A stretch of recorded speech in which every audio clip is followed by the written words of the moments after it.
Assalamualaikum warahmatullahi wabarakatuh. Semoga teman-teman sehat dan banyak rezekinya, amin. Sebelum mulai jangan lupa subscribe, like, komen, dan share video ini. Aktifkan juga notifikasinya biar nggak ketinggalan update terbaru dari kami.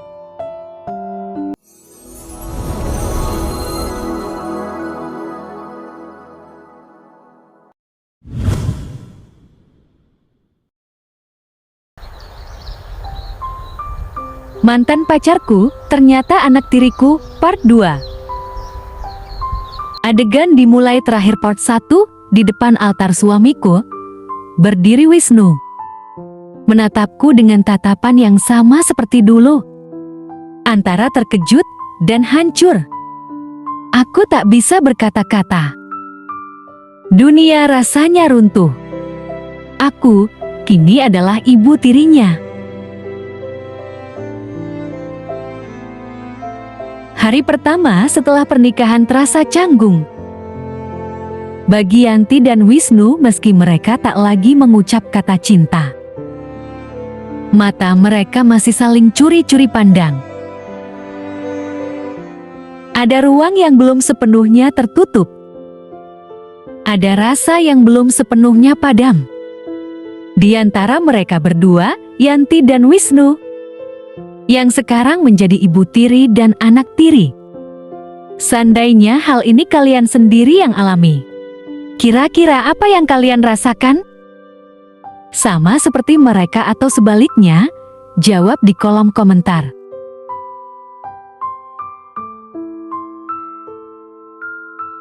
Namun hidup tak pernah memberi jeda pada luka yang belum sembuh. Hanya sehari setelah resepsi, Akbar menerima telepon dari kantornya. Dapat tugas mendadak keluar kota. Yang tidak bisa diwakilkan, harus Akbar sendiri yang berangkat.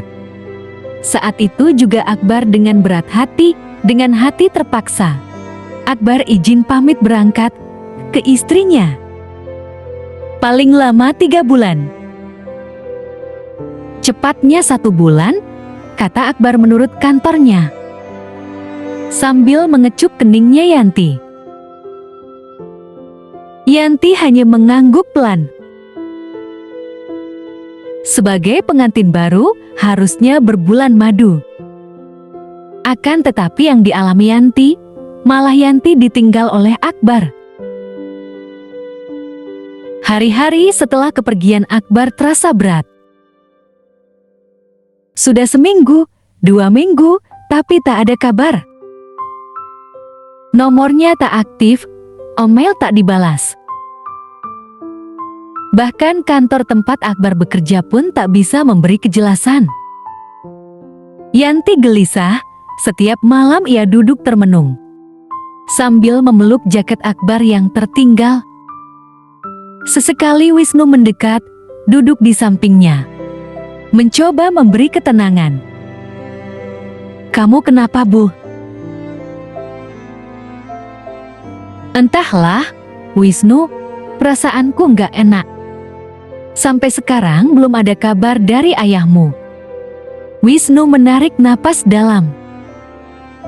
Ia pun memendam kegelisahan yang tak kalah dalam. Tapi bukan hanya karena ayahnya, melainkan karena wanita di sampingnya ini masih menjadi pusat semestanya. "Sabar ya, mungkin ayah terlalu sibuk,"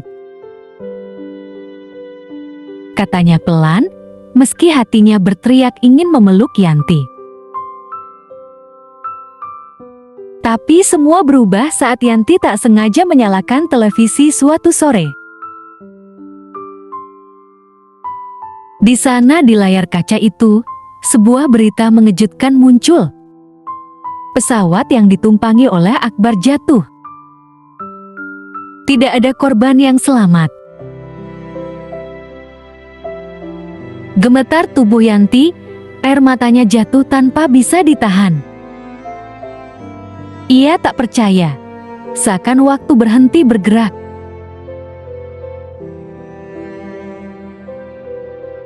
Ia jatuh sakit, tubuhnya lemas, jiwanya kosong, dan saat itulah hanya Wisnu yang setia berada di sisinya. Merawat, menjaga, menemani diam yang menyayat. Saat jenazah Akbar akhirnya ditemukan dan dimakamkan, Yanti seperti kehilangan sebagian dari jiwanya. Sebulan berlalu. Yanti masih sering termenung di kursi ruang tamu. Matanya kosong. Tapi kali ini, Wisnu duduk di sampingnya, lebih dekat, lebih berani. Dan di sanalah akhirnya semua terungkap. Wisnu ternyata tak pernah benar-benar melupakan Yanti. Sejak lulus sekolah, ia memang tidak punya pacar.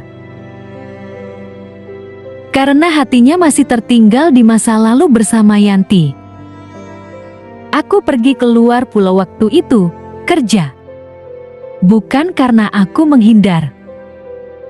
Tapi aku ingin menata hidupku dan kembali sebagai pria yang pantas. Yanti menatapnya, terdiam. Tapi kamu tidak pernah memberi kabar. Aku pikir kamu sudah melupakanku. Wisnu, ucap Yanti pelan.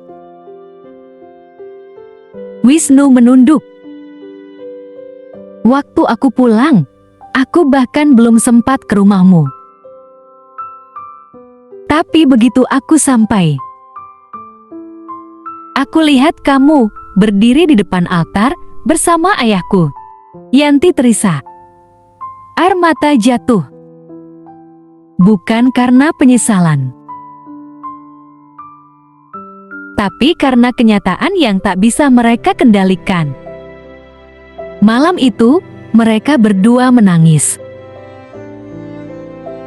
Bukan sebagai ibu tiri dan anak tiri, tapi sebagai dua hati yang saling kehilangan. Dan di antara luka dan duka, mereka akhirnya memilih saling memaafkan. Saling memahami, saling menguatkan. Dan perlahan, rasa yang mereka kubur dalam-dalam mulai tumbuh kembali. Rasa yang tak pernah benar-benar mati. Terima kasih sudah menonton sampai selesai.